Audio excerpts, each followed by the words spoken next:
নমস্কার, good morning, welcome back to my channel সিটিজ world. কেমন আছো তোমরা? আশা করি খুব ভালো আছো। তো দেখো, আজকে সকাল 10টার থেকে আমার ব্লগটি স্টার্ট হলো। আমি এখন যাচ্ছি, সকালে জলখাবার খেয়ে বাজারে যাচ্ছি মাছ নিতে। চলো তোমাদের নিয়ে যাই, তোমরা এইভাবে পাশে থেকো, সাথে থেকো, আর ভালো ভালো লাইক কমেন্টস দিও। তো চলো, আজকে বাজারে কী কী মাছ আছে দেখি। চলো তোমাদের নিয়ে যাবো।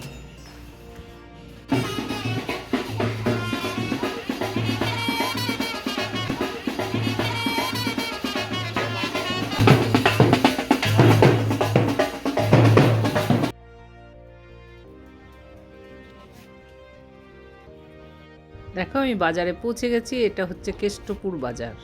তাই তোমরা যারাই জানো যে এখানে সল্টলেকের কাছে কেষ্টপুর আছে, আমি সেই কেষ্টপুর বাজারে চলে এসেছি। এই সবজি বাজারের ভেতরে মাছের বড় বাজার আছে। তো তোমাদেরকে নিয়ে যাব আমি মাছের বাজারে। আজকে আমি এসেছি অ্যাকচুয়ালি মাছ নিতে। আজ 2-3 রকমের মাছ নেব, সেই জন্য এসেছি। আর আসলে বাজারে আসলে তো এই সবগুলো দেখাতেই হয় না। দেখো কত সুন্দর গাছ বিক্রি হচ্ছে। এর দোকান থেকে আমি অনেকবার গাছ নিয়ে গেছি। আর এই যে দেখো, দেখতে দেখতে মাছ দোকানে এসে গেছি। কত রকমের মাছ, আমি তো সব মাছ চিনি না, মুষ্টিমেয় কিছু মাছ চিনি। যদি তোমরা জানো তাহলে দেখো, আমি একটা ছোট্ট দেখে ইলিশ নিলাম। প্রচুর ইলিশের দাম, 1600 টাকা 1200 টাকা কেজি। তাই আমাকে জোর করে একটা বড় ইলিশ ছিল সেটা নিতে বলছিল, কিন্তু আমি তো বললাম এত বড় ইলিশ আমি নিয়ে কি করব, তাই জন্য আর নিলাম না। মোটামুটি ছোট দেখে একটা 600 ওজনের ইলিশ আমি নিলাম। আর তার সাথে আর কি কি মাছ নিয়েছি আমি নিঃসন্দেহে সবটাই দেখাবো আজকের ভিডিওয়। তাই তোমরা জুড়ে থাকো। আর যেসব বন্ধুরা নতুন দেখছো তাদের কাছে একটাই রিকোয়েস্ট, যে তোমরা লাইক দিয়ে দেখা স্টার্ট করো। আর যদি ভালো লেগে থাকে তাহলে সাবস্ক্রাইব করে বেল আইকন টিপে দিও। তোমাদের লাইক আর কমেন্টস পেলে আমার খুব আনন্দ হয়, ভীষণই।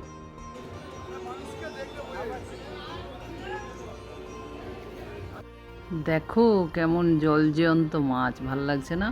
কি সুন্দর, ছোট্ট একটা পুকুরের মতো বানিয়ে দিয়েছে, বাথটাবের মতো সুন্দর। দেখো এটার মধ্যে কত মাছ, ওরে বাবা, দেখতে ভীষণই ভালো লাগছে, সত্যিই তাই।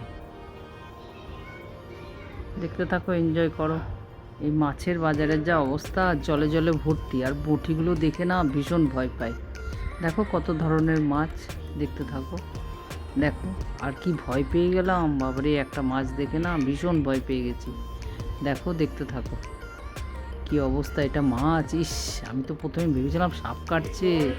আমি জোরে চিৎকার করে দিয়েছিলাম সাপ কাটছে বলে, কিন্তু দেখো এটা কি মাছ বললো, এরা কুচে মাছ, জানি না কি কুচে মাছ। দেখো মাছের অবস্থা, সত্যি ভয় পাই। আর বাজার মানেই হচ্ছে সবজি, ফল মূল, গাছপালায় ভরা, তাই না? কি নেবে কি না। আমার এঁচড় নেওয়ার খুব ইচ্ছা ছিল, কিন্তু বড় এঁচড় বলে আর নিতে পারলাম না। দেখি নেক্সট টাইমে নেব। আর এই যে দেখতে দেখতে দেখো, আমি বাড়িতে এসে গেছি। এখন বাড়িতে বেল বাজায়, দরজা খুললেই বাড়িতে ঢুকবো। ঢুকে মাছ টাছগুলি ধোবো, তখন আমি দেখাবো যে আজকে আমি কি মাছ নিয়ে এসেছি, কি নিয়ে এসেছি সেটা দেখাচ্ছি তোমাদের। চলো দেখো, এটা হচ্ছে পাবদা। এটা পাবদা নিয়ে আসলাম 500। আর এটা হচ্ছে ইলিশ নিয়ে এসেছি। আর এটা চিংড়িটা একটা পরিষ্কার করে নেব।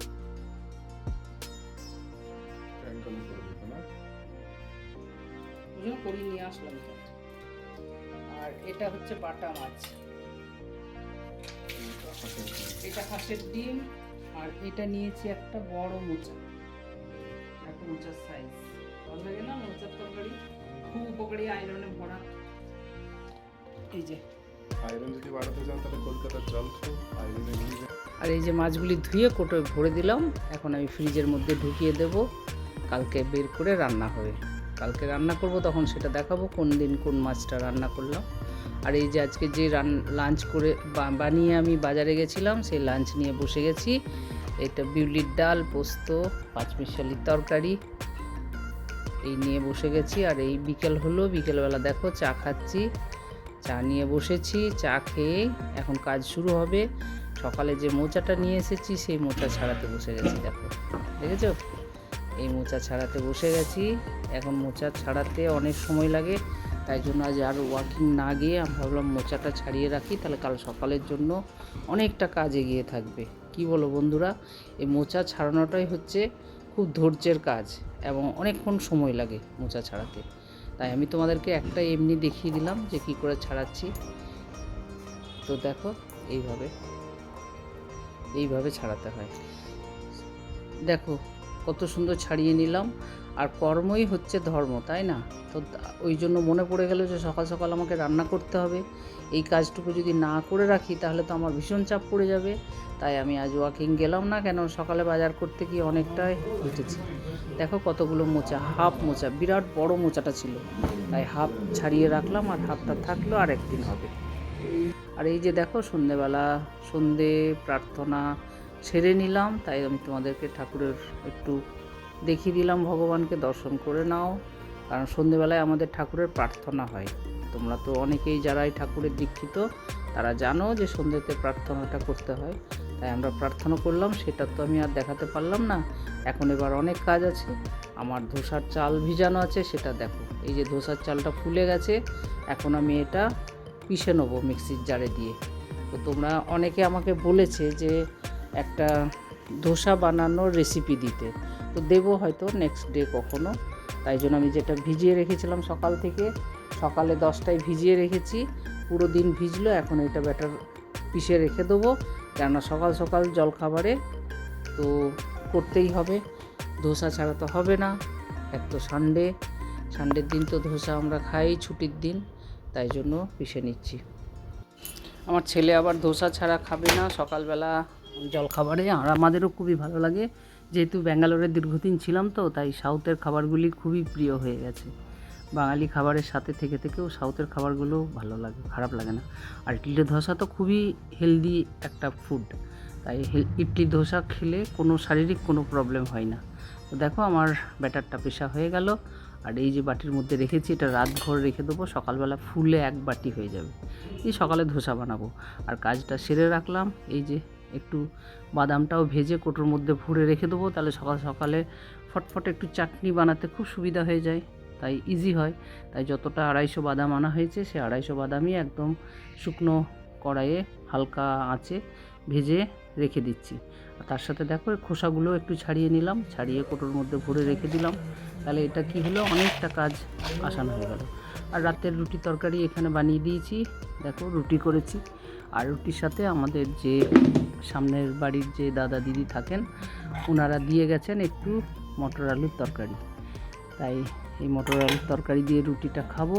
আর একটু চিড়ের পোলাও দিয়ে গেছে, সেটা হয়ে গেল আজকের ডিনার, আর আমাকে বানাতে হলো না। আজকের এই ছোট্ট ব্লগটি এখান পর্যন্তই। দেখো আজকের এই ছোট্ট ব্লগটি কেমন লেগেছে, যে মাছ বাজারে গেলাম, মাছগুলি এনে ধুলাম, সেই রকমভাবেই একটা ব্লগ করলাম। তোমরা সবাই দেখো, তোমাদের না দেখলে আমি এইভাবে এগোতে পারবো না। যদিও সবাই ভালোবাসা দিচ্ছ, এইভাবে দিও, পাশে থেকো, সাথে থেকো। আর অনেক ভালোবাসা দিলাম তোমাদেরকে, তোমরা দেখছো বলে। আজকের মতন এখানেই রাখি। আমার প্রচণ্ড ঘুম পেয়েছে, ভীষণ টায়ার্ড, সারাটা দিন এইভাবে কাজ করে, তাই মনে হচ্ছে এবার শুতে পারলে বাঁচি। তাই আমি আজকের মতন রাখলাম। তোমরা সবাই ভালো থেকো, সুস্থ থেকো, আনন্দে থেকো। আর আমাকে কিন্তু ভালো ভালো লাইক কমেন্ট দিয়ে এইভাবে আনন্দে রাখার চেষ্টা করো। রাখলাম, tata, bye bye, good night. সবাইকে অনেক অনেক শুভকামনা দিলাম, তোমরাও আমাকে শুভকামনা দিও রিটার্ন। তাই tata, good night, good night, good night, ভালো থেকো।